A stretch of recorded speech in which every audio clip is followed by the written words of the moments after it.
고난주간 첫 시간에 주예전에 나온 성도님들을 주님의 이름으로 환영하고 축복합니다. 아멘. 코로나 이후에 새벽 기도를 대면으로도 못할 때도 있었습니다.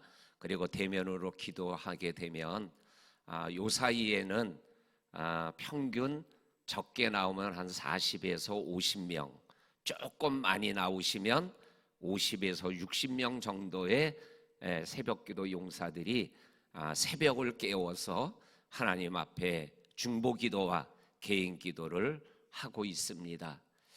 개인적으로 고난주간 특별 새벽기도회를 기억하면서 평상시에 나오는 기도 숫자보다는 배 정도 나올 수 있게 해주세요 라는 그러한 마음을 먹고 기도를 했습니다. 왜냐하면 우리가 코로나 이전에 우리 교회가 새벽 기도를 할 때 적게 나오면 한 80명 정도, 많게 나오면 한 90에서 100명 정도가 새벽을 깨웠었습니다.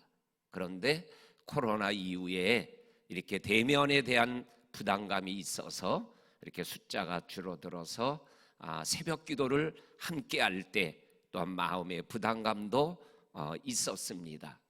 오늘 이렇게 강단에 올라오기 전에 우리 교육자님한테 오늘 참여한 숫자가 몇 분인가 좀 이렇게 세서 얘기해 달라고 이렇게 말씀을 드렸더니 이렇게 올라오기 전에까지 98명의 새벽기도 용사들이 이 새벽을 깨웠다라고 말씀해 주셨습니다.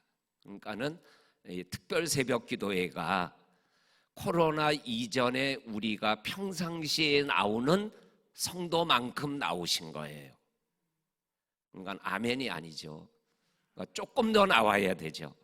그래서 이번 한 주간 동안에 우리 사회적 거리두기인 30% 135명의 새벽기도 용사들이 뭐 내일이 되든 아니면 수요일이 되든 아니면 특별 새벽기도의 마지막 날인 토요일이 되든 하여간 135명이 이 성전에 나와 기도하는 그러한 특별한 기도의 은혜가 우리들에게 임할 수 있기를 주님의 이름으로 부탁합니다. 그래서 은혜가 넘쳐서 특세하는 동안에 이 자리가 부족해서 베들레헴 성전에서도 영상으로 같이 기도하는 그러한 은혜가 임할 수 있기를 주의 이름으로 축복합니다. 아멘. 그리고 이거 오늘 이렇게 직접 영상으로 이렇게 나가지는 않지만 이렇게 이 새벽기도회가 끝나면 이 새벽기도 설교가 유튜브에 올라갑니다. 올라갈 때 우리 새벽기도 못 나온 성도님들 유튜브 설교를 듣고 내일 새벽기도 나올 수 있기를 주님의 이름으로 축원합니다. 아멘. 오늘 우리가 읽은 말씀은 어저께 누가복음 매일 성경 큐티 말씀입니다. 고난주간 특세의 말씀을 특별히 준비를 해야 되는데 어떻게 준비를 할까 그러다가 우리 매일 성경 큐티를 쭉 보니까는 이 한 주간이 누가복음에 예수님의 고난에 관한 말씀이 쭉 기록되어져 있는 거예요. 그래서 이 본문을 가지고 옛날에 큐티했던 큐티책을 뽑으니까 5권이 나왔어요.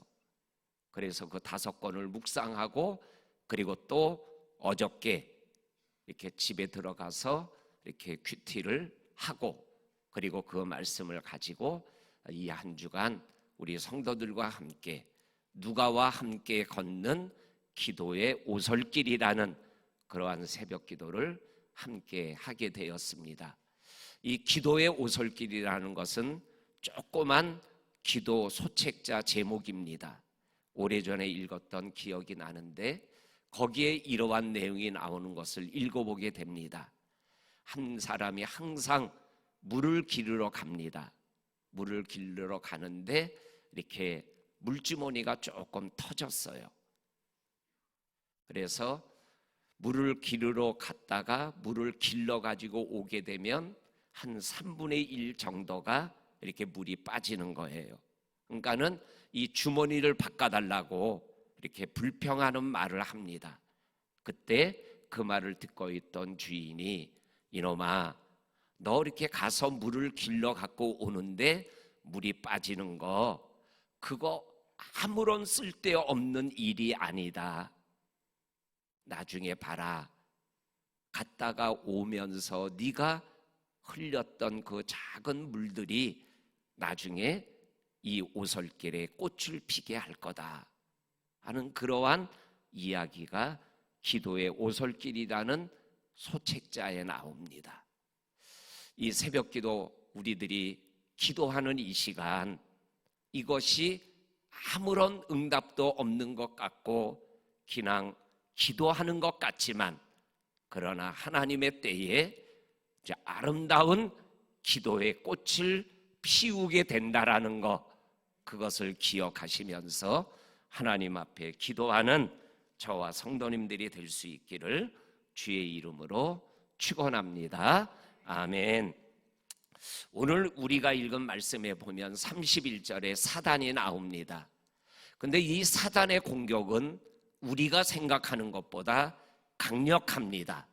그래서 우리가 아는 대로 하나님의 형상대로 창조되어진 아담과 하와도 뱀으로 변장한 사단에 의해서 에덴 동산에서 쫓겨나가게 되는 그러한 유혹 앞에 무너지게 되어집니다.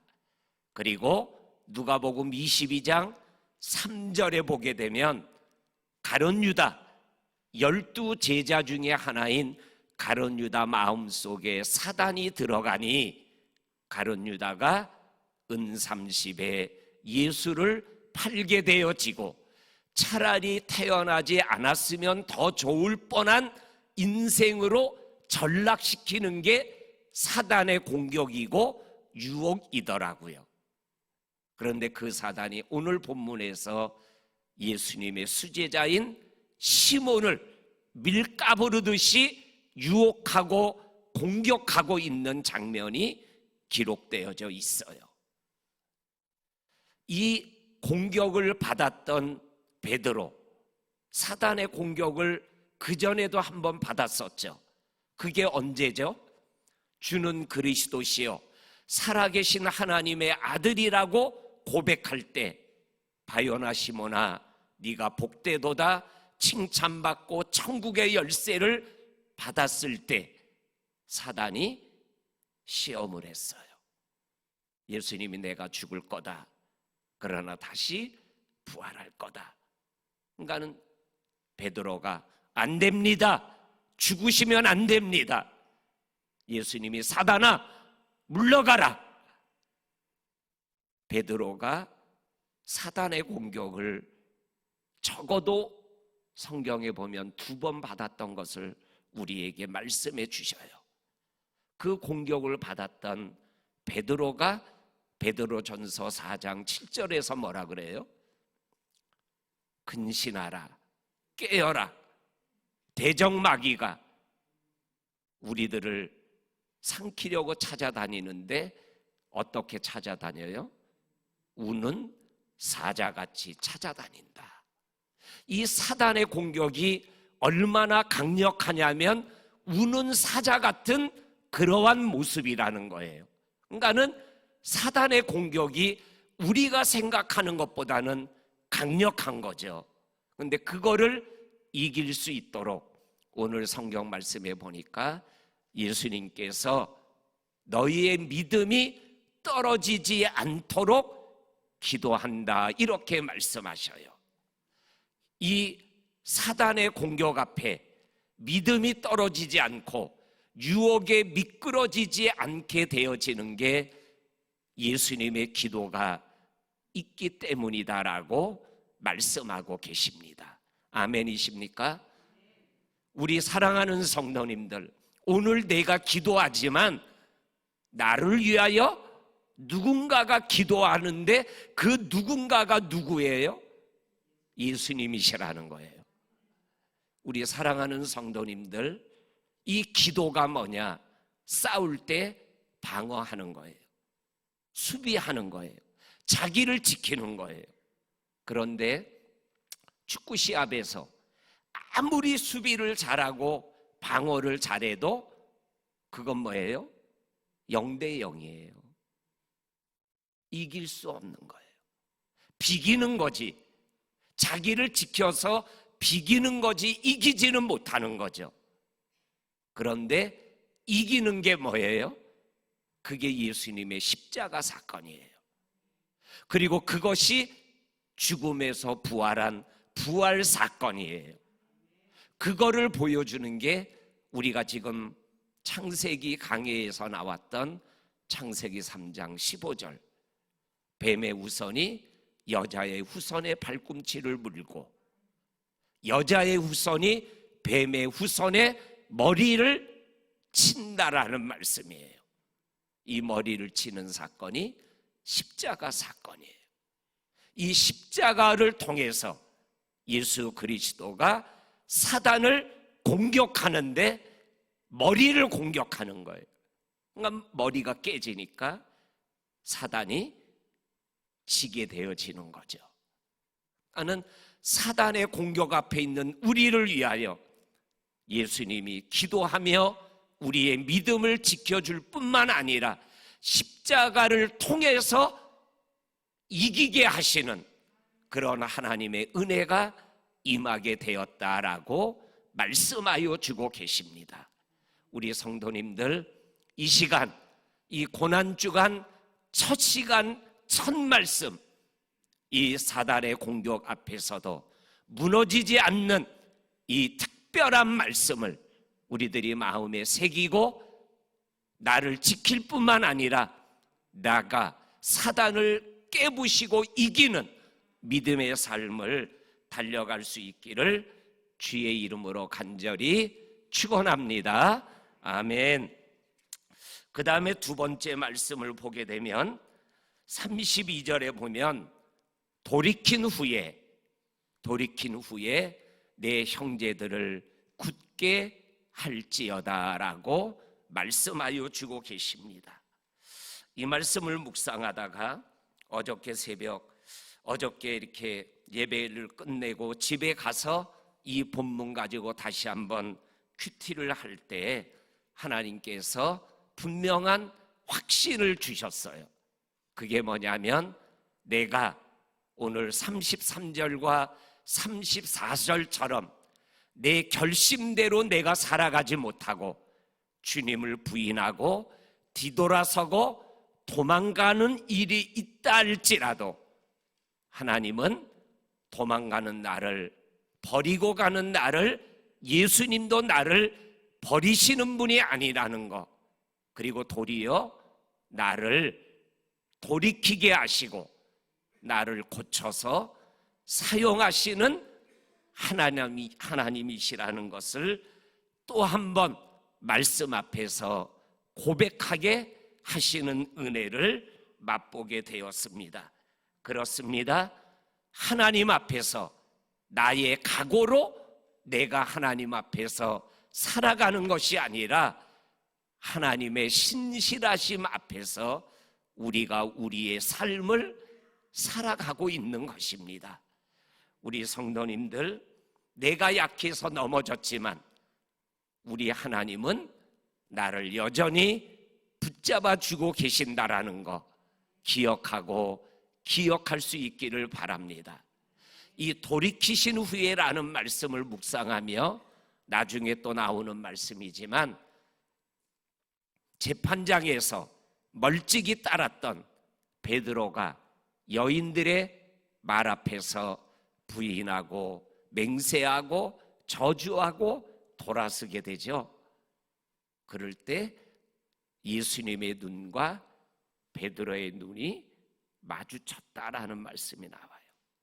그 순간 베드로가 밖에 나가 심히 통곡했다 그랬어요. 돌이키게 하시는 하나님, 그 눈이 마주치는 순간에 죄를 느끼고 밖에 나가서 통곡하게 하시는 하나님, 돌이키게 하셔서 다시 하나님의 사람으로 살아가게 하시는 하나님, 연약하여 넘어지는 나를 내치고 나보다 더 훌륭하다고 생각하는 사람을 찾아 나서는 하나님이 아니라 넘어지고 연약한 나를 다시 굳게 세워서 일하시는 하나님이심을 오늘 이 돌이킨 후에 내 형제들을 굳게 하라는 말씀 속에서 깨닫게 되어집니다. 우리 성도님들, 홍래가 자꾸만 넘어지고 자꾸만 쓰러지는 모습 앞에서 나는 하나님 앞에서 아무것도 아니야, 하나님 앞에 내가 쓰임받을 수 있는 것들이 없어 라고 생각되어지십니까? 아닙니다. 얼마든지 하나님은 우리를 변화시켜서 살아가게 하실 수 있는 분입니다. 그래서 성경에 나오는 수많은 사람들, 예수 죽이던 자가 예수를 위하여 죽는 자로 바꾸십니다. 누구예요? 사울이 바울이 되는 거예요. 갈대같이 흔들리던 시몬을 반석같이 베드로 되게 하시는 분이 하나님이십니다. 쓸모없는 오네시모를 쓸모있는 내 신복이라는 소리를 듣게 하는 분이 하나님이십니다. 귀신 들려 아무 쓸데없는 막달라 마리아를 부활의 첫 번째 증인으로 사용하시는 분이 하나님이십니다. 오늘도 이 하나님의 은혜는 여전히 유효합니다. 나에게도 여전히 유효한 하나님의 축복의 말씀이십니다. 그것을 우리들이 기억하며 믿음길 달려갈 수 있기를 주님의 이름으로 간절히 축원합니다. 아멘. 그리고 원래는 이 34절까지만 하고 설교를 이렇게 끝내려고 했는데 한 번 더 말씀을 묵상하다가 35절을 더하기를 했어요. 35절은 전도를 떠날 때 예수님께서 하셨던 말씀에 대한 회상과 질문과 고백이에요. 35절에 보면 예수님께서 제자들에게 말합니다. 내가 너희를 전도하러 보낼 때 전대와 배낭과 신발도 없이 보내었을 때 너희들에게 부족한 것이 있더냐? 이렇게 우리 주님이 질문했어요. 그랬더니 제자들이 뭐라고 말씀해요? 없었나이다. 이렇게 대답을 했어요. 오늘 예수님이 우리들에게 너희들이 없는데 부족하냐? 라고 질문할 때 우리는 뭐라고 질문에 대해서 답을 하시겠습니까? 제자들은 적어도 아무것도 없이 나갔지만 부족함이 없는 사역을 하고 돌아왔다라고 말씀하여 주고 계십니다. 우리 성도님들, 부족함 없는 인생이 예수님에게 있음을 믿으십니까? 부족함 없는 인생, 이 부족함 없는 인생이라는 단어를 쓰는데 앞뒤 찬송 가사는 그리고 곡은 기억이 안 나는 거예요. 그런데 그 가사 하나는 기억나는 거예요. 그래서 양 목사님한테 야, 이 찬양이 처음부터 끝까지 뭐냐? 라고 물어보고 싶은데 물어보지 않았어요. 왜냐하면 그거 하나만으로도 부족함이 없으니까. 그게 뭐냐면은 부족함 없네. 모르실 거예요, 성도님들 잘. 부족함 없네 맞죠? 네. 곡이 조금 음이 조금 틀린 것 같은데 그 앞에도 뒤에도 곡이 있는데 가사가 있는데 무슨 말인지 잘 기억이 안 나요. 근데 그 가사와 음이 부족함 없네, 그 찬양 나중에 한번 불러주세요. 오늘이 아니라 우리 사랑하는 성도님들, 여호와는 나의 목자시니 내게 부족함이 없도다. 그리고 부족함이 없다라는 표현이 빌립보서 4장 11절에 보면 또 한 번 나와요. 그게 뭐냐면 내가 배고픔과 궁핍에 처하고 부한데 넉넉한데 처하는 일체의 비결을 배웠다. 그 일체의 비결이 뭐예요? 내가 자족하는 비결을 배웠다 그랬어요. 자족하는 비결. 이 부족함이 없는 삶, 하나님이 부족함이 없게 하는 삶을 살아가는 은혜고, 또 하나는 부족한 가운데 속에서 아니면 넉넉한 가운데 속에서 부족함이 없음을 자족하며 살아가는 것. 그것이 바로 예수님께서 십자가에서 죽으시며 우리에게 주시는 축복의 은혜입니다. 우리 성도님들, 우리의 믿음의 여정 속에 하나님이 가게 하시는 삶을 평생을 살아가며 우리의 삶에서 부족함이 없었습니다 라고 고백할 수 있는 저와 성도님들이 될 수 있기를 주님의 이름으로 간절히 축원합니다. 아멘. 하나님, 고난주간에 하나님 아버지 평상시보다 배 이상의 성도들이 새벽을 깨우며 고난에 동참하는 은혜 위에 은혜를 주심을 감사합니다. 오늘도 우리가 말씀을 붙잡고 하루를 이기며 고난주간을 보내는 우리들이 되게 하여 주옵소서. 예수님 이름으로 기도합니다. 아멘.